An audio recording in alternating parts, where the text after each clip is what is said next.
tuh rasakeun ge engke bakal dagang nyana aya beta jalan eta keur cerita gede jadi tadi wajib bendi ulah ieu keur ngabangun masjid naon nu dibutuhkeun lah ieu mah sakadar ieu doang ieu naon karang-karangna jang molester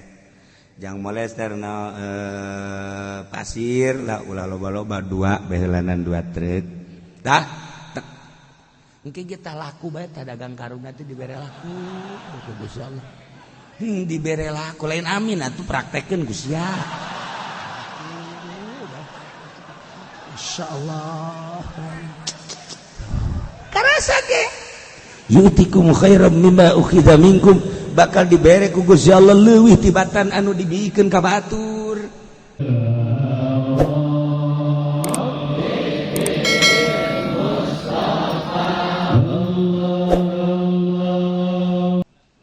Ya ayyuhan nabi sakumaha kamari ayat ieu diturunkan perihal Sayyidina Abbas ibni Abdul Muttalib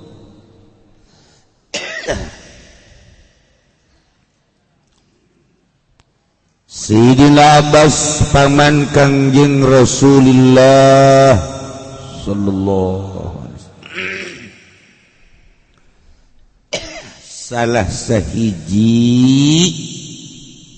tinu 10 nu ngabiayaan peperangan Badar di golongan kufar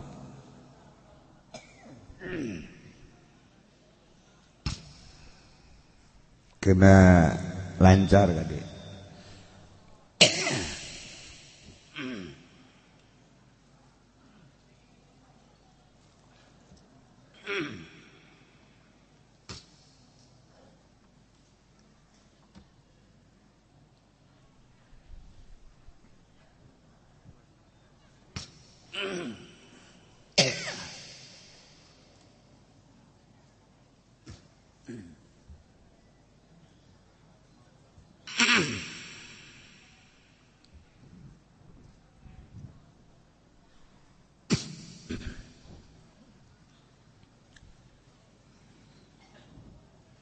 Anjila keluar di Mekah beserta rombongan-rombongan menuju Badar. Nyana keluar di Mekah menuju Badar membawa 20 uga ina emas untuk menopang kebutuhan pangan selama peperangan di Badar. Masya Allah. 10 komponen manusia digilir. Kebenaran giliran Sayyidina Abbas radhiyallahu anhu can asup Islam harita. Giliranana pas giliran perang. Begitu peperangannya nasorangan boro-boro ngabiayaan ngaluarkeun biaya nyana sorangan katangkep kata wanu sejen gugur nyana katangkep masyaallah karim sakumaha kamari Amru ibnu Sufyan, Abdul As ibnu Rubai, Suhail bin Amr, Al-Walid bin Walid, Sa'ib bin Yazid, Wahab bin Umar, Abu Aziz ibnu Umar, Al-Abbas ibnu Abdul Muttalib, Abu Izzah katangkep tokoh-tokoh tersebut katangkep. Sedangkan kan mamang, ieu mamang katangkep. Masya Allah, geus puguh minantu katangkep. Mamang sorangan katangkep. Katawan. Tidinya ngamamang lapor ke Kangjeng Rasul fakallama Rasulullah ayu sabal isrun uqiyah min fidai. Cek urang mah alo ka Kangjeng Nabi. Mamang katangkep ieu mah kieu bae tuhlah hitung bae hitung ye babawaan teh jang tebusan cak Kangjeng Nabi teu bisa kitu mang teu bisa babari kitu aya aturan-aturanana mang ulah anggap enteng mang tah teu bisa dengan begitu saja Kangjeng Nabi untuk melepaskan ka mamang bae teu bisa sebab aya aturanana tidinya terus pakai aturan-aturan tertentu anu geus ditentukeun teu bisa make gagampangan gitu akhirna Sayyidina Abbas atuh ieu bae jang dua dulur Ukel bin Abi Thalib jeung Naufal bin Haris nah ieu mah kukula neuk ditebus bae make ieu sebab ieu mah murah tebus bisa tapi Sayyidina Abbas teh sorangan mah encan katebus Sayyidina Abbas nebus dua dulurna Ukel bin Abi Thalib jeung Naufal bin Haris cik Sayyidina Abbas ya Muhammad tatrukuni atakaffafu Quraisyan ma baki kunaon ari ieu mah dudua dimanggakeun ditebus ai kula ko diantep cek Sayyidina Abbas pan kula teh mamang kieu mang fa aina dhahabul ladzi dafa'tahu li ummil fadli waqta khurujika min makkah wa qulta laha inni la adri ma yusibuni fi wajhi hadha fa in hadatsa bi hadatsun fa hadzal malaki wa li abdillah wa li ubaidillah wa lil fadli wa fatum yani baina bani mang ari eta emas anu ku mamang dibikeun ka ummil fadli pamajikanana waktu emang dek keluar ti Mekah teh cak emang teh ka ummil fadl yeh cenden ieu emasnya kan ieu kakak teh nyaho naon nu bakal terjadi andai kata terjadi di peperangan ieu kakak paeh atuh ieu emas bagikeun jang anjeun ka pamajikanana jeung Abdillah anakna Ubaidillah jeung ki Fadl jeung ki Qasamnya bagi-bagikeun tapi lamun teh mah atuh teu kumaha atuh ieu mah cekal bae heulanan tah kaget Sayyidina Abbas cek Sayyidina Abbas teh wa ma yudrika ya ibnu akhi ai eta nu nganyahokeun ka dinya saha kan kula ngomong duaan bae di samping duaan tengah peuting sasa lain sakadar kuek lain ai kuek doang mah aya 5 watt mah ieu mah geus pohara berarti kan heuh kos jelema jorenya senyur berarti hideung menyon aya di nyana kabeh tah ieu geus pace jabat duaan jabat tengah peuting wa bayudrika saha anu ngayahokeun mere nyaho ka ajeun ya ibnu akhi saha cek Kangjeng Nabi akhbarani bihi rabbi anu ngabejaan ka kaula pangeran kula masya Allah kan cek Sayyidina Abbas ana asyhadu annaka shadiqun wa asyhadu an la ilaha illallah wa annaka abduhu wa rasuluh fa inni a'taituha iyyahu fi swadil lail wa lam yatu alaihi ahadun illallah teu nu nyaho kula mere duaan da tengah peuting ko nyaho maneh geus akhirnya mah asup Islam Sayyidina Abbas gara-gara na kos gitu asup Islam bahkan yana marentah dua anak dulurna maneh asup Islam akhirnya Ukel asup Islam Naufal asup Islam asup Islam gila hidayah mah hidayah kadang-kadang loba jelema nu asup Islam di penjara kadang-kadang keur sugih mah manehanana keur sugih popohoan tapi geus susah tasbih di bawah bae kocrek teh jelema urang namun kuari nyaritakeun Ahok kamari nyana bener-bener mencaci maki Quran dicaci maki kiai dicaci maki dengan gerak Allah nyana lengser di penjara pamajikan lagi balik gue lagi hanya SMS nomor sabaraha eta pamajikan tah kuari penjara teh bejana boga guru keur mendalami ilmu Al-Qur'anul Karim endek asup Islam. Karak endek. Tapi kan geus mengarah. Nah, iya kan hidayah mah masyaallah karim, luar biasa. Aya sababaraha urang Cina anu dikirim ti Tiongkok ka dieu kuari asup Islam, di kula bae nu asup Islam geus duaan. Geus duaan, ditanya ku kula bisa bahasa Indonesia? No. Arab no. English bisa nangan no bisa no doang. Masya Allah. Ditanya you speak English? No. Ayatan no.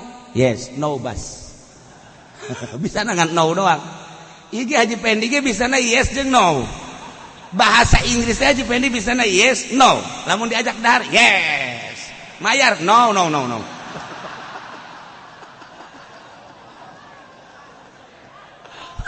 Ay boga babaturan teh kos kitu jasa.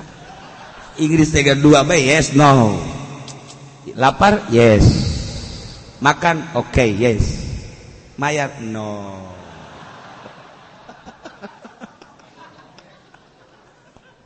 Allah karim. Dailah asup Islam Zira Abbas. Turun ayat ieu. Ya ayyuhan nabi wahai eling nabi kul ucapkan ku anjeun liman katawanan-tawanan fi aidikum nu aya di tangan anjeun Muhammad minal asayani tawanan-tawanan iya lamillahu fi qulubikum khaira mun uningaeun Gusti Allah di jero hate arajeun kabeh teh aya kabagusan yakni iman jeung ikhlas yutikum khairam mimma ukhidza minkum bakal dibere ku Gusti Allah leuwih bagus tibatan tebusan anu dicokot ti aranjeun kabeh mahal tebusanana Sidina Abbas lantaran di jero hatena aya iman jeung ikhlas sok bikeun tebus tetapi bakal dibere ku Gusti Allah leuwih tibatan eta coba ge ternyata Sidina Abbas masyaallah karim begitu ditebus kunci Baitullah aya di nyana saenggeusna kos kitu deui perekonomian nyana nu ngendalikeun nu mantak cek manehanana kula lamun nafakuran ayat ya'lamillahu fi qulubikum khairan yu'tikum khairan mimma ukhidza minkum karasa luar biasa wa yaghfir lakum jeung Allah ngahampura ka aranjeun kabeh karasa pangampura Allah wallahu ghafurur rahim Gusti Allah maha ghafur maha hampura tur maha rahim nu mantak cek kangjeng Nabi Ba'iful fida'a 'ala al-bas wa kallifu ibda akhi. Tekangjeng Nabi ba'ifu tikalkeun tebusan mamang kula nu ngaran Abbas. Boh ditikal luar biasa. Tetapi Allah janji ya'lamillahu fi qulubikum khairan yu'tikum khairan mimma ukhidha minkum. Karas aku Sidina Abbas. Bener-bener eta teh sakadar eta teh tebusan dalam rangka perang urang kuari sok gerage asal iman jeung ikhlas urang boga duit aya kebutuhan di lembur urang masjid tah naon dia kebutuhanana cenah ieu mah saeutik cenah Pak naon hiji semen bangsa 10 toronton naon deui eta bawa semen nu 10 toronton aju naon deui ieu bae ieu cenah naon ngaranna ieu tanon keramik sabaran ya bangsa kula ngabangunna cenah 50 kali 50 tapi hayang make marmer tenang tah beunang heulana dia tanya cekel ku maneh 2 miliar geus alhamdulillahirabbil alamin tuh rasakeun ge engke bakal dagang nyana aya beta jalan eta keur cerita gede jadi tadi wajib ini ulah ieu keur ngabangun masjid naon nu dibutuhkeun lah ieu mah sakadar ieu doang ieu naon karang-karangna jang molester pasir lah ulah loba-loba 2 behelanan 2 truk tah engke kita laku bae teh dagang karungna teh dibere laku Gusti Allah. Dibere laku lain amin atuh praktekeun Gusti ya. Masyaallah. Karasa ge yu'tikum khairam mimma ukhidha minkum bakal dibere ku Gusti Allah leuwih tibatan anu dibikeun ka batur. Je tibatan dibikeun ka keramik. Lah, keramik gorengan ada kamari teh 5 juta, keuntunganna bisa 50 juta. Ya Allah, ya Rabbi. Tapi lamun kieu Mang Maji, iya jang molester ya dua engkel. Ngeunah bae. Aing usaha aing capek, sia mentaan ka aing. Ini sia nu endek transaksi ge nu endek geus jadi ngabatalkeun. Ditelepon Baji, ya itu karung yang dua enggak jadi ya. Ya kenapa? Enggak lah, pokoknya enggak aja. Dikurangan tuh kata. Nu nawar ngan di kieu-kieu doang, ieu karung naon aja kan. Jadi tentu.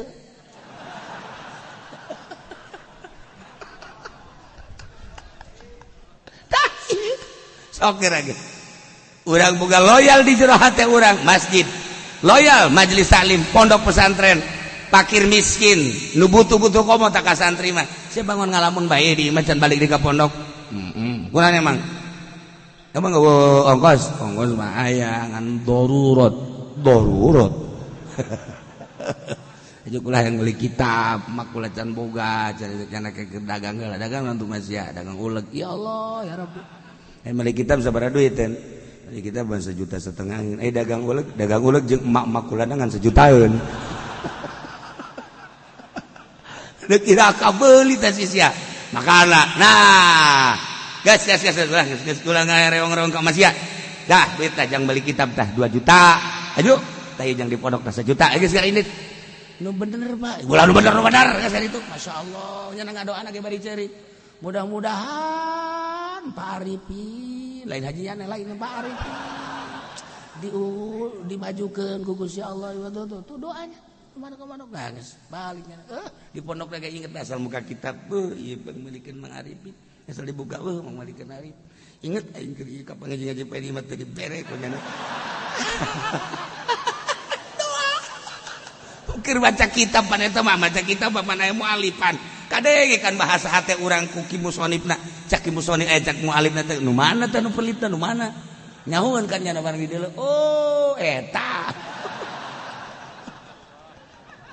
Allah karim nah wa yuridu lamun ngarepakeun ya samun boga harapan ngahianat ka anjeun Muhammad oh niatan iman oh ikhlas bener-bener menganiaya ka Kangjeng Nabi lamun urang ningali kuari penganiayaan baheula zaman PKI peraniayaan terhadap kiai baheula zaman Kangjeng Nabi dianiaya mun Kangjeng Nabi keur sujud ditendeunan handalam jeroan onta bahkan ditajongan kan Kangjeng Nabi lamun bisa terjadilah di zaman komunis kuari kembali deui du dipek-prekan naudzubillah min dzalik summa naudzubillah min dzalik mudah-mudahan disaralamatkeun ku Gusti Allah Subhanahu wa taala.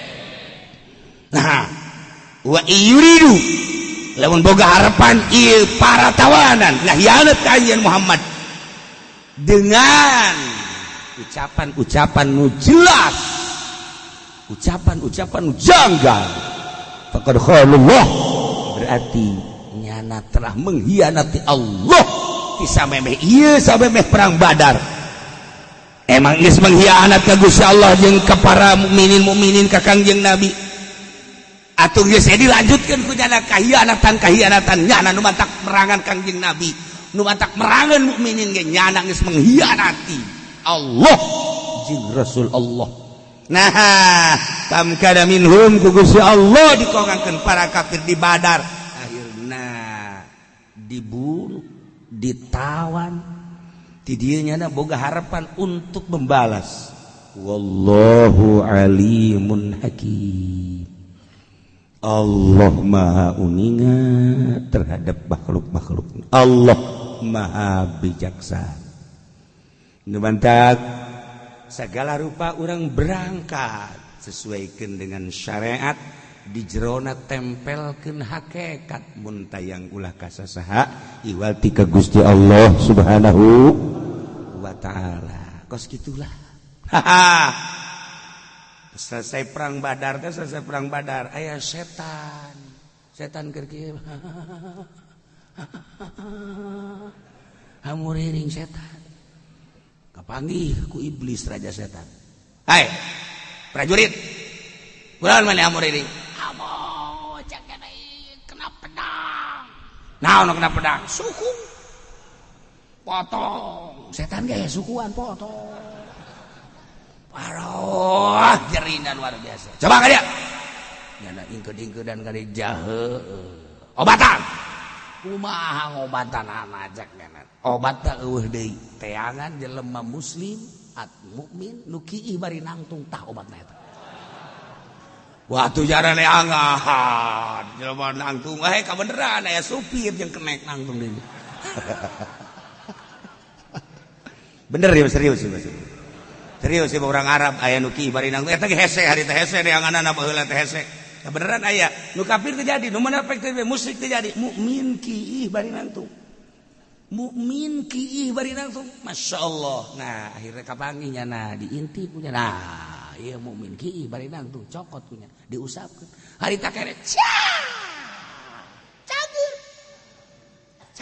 mantak ente beusi aya supir kiih bari nangtung cokot eta balurkeun ka awak eta gering sia ka jeung mah ge.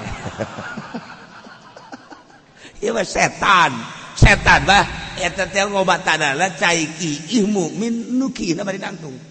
Eta teh bisa pakai obat setan. Masya Allah kali. Makanya ku hari nu ninggi kiih bari nangtung ku hari mah malah dikondisikeun kiih bari nangtung teh dikondisikeun we. Di mana-mana ge kiih teh bari nangtung. Ya Allah ya Rabbi eta teh galobaan obat setan. Waduh, urang mah kuari teh yeun segala PPO, yeun segala cap kampak. Nya nama tu produksina babari. Tinggal di deuleuan biasa luki bari nangtung. Ya Allah, ya Rabbi babar. Gas. Cek raja setan iblis sehat teh maneh. Berangkat kuari ka masjid-masjid. Berangkat ka majelis salim. Ayo. Berangkat. Yana terus setan.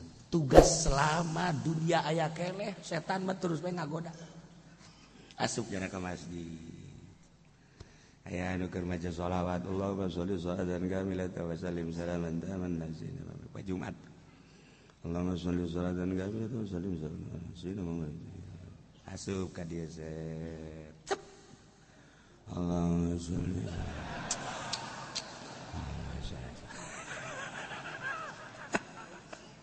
aja bayar lentu mulai aya deui asup ka situ Allahumma sholli sholatan kamilatan asup ka dieu tapi teu daek tunduh bae teu daek tunduh Allahumma sholli sholatan kamilatan wa sallim salaman tapi teu daek tunduh kuat amat ieu cek setan teh mulai digoyangkeun hatena tak karung nu itu sabaraha jumlah nu itu nu geus dipak sabaraha gitu teh salila eta terus bae. Masya Allah tah arasup kadu keur sarolat tundek salat diuk terus keur salat terus bae jalan. Nah ieu mah keur memeh mah salat pa Jumat ana arasup tah setan teh dikepar arasup ka masjid. Nah begitu ngadenge nu azan Allahu akbar setan nyana lumpat ka nu teu kadenge adzan. Da mana teu kadenge adzan bareng nyana beung misalna lumpat 100 meter masih kadenge kene mah. Allahu akbar lumpat. Narangkarak banyana teu kuat dan jeung babaturan amo jangan teh. Sore adzan pohara tah. Aman, di masjid aman tah moal tah. Urang ge ngadengekeun adzan kan. Tentrem kali asyhadu an la ilaha illallah. Setan latara.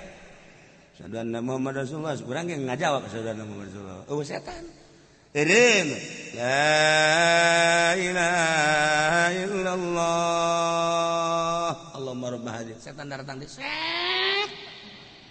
Mulai usolli karunggoni Allah.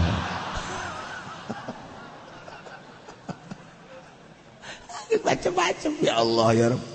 Nah iyalah kapagi jeung setan gering ternyata obatna nyana teu hese-hese cai kiih mukmin nu kiihna bari nangtung mulai ti kuari si hade urang ulah kiih bari nangtung lamun lain darurat amat mah. Innal ladzina amanu wa hajaru wallahu a'lam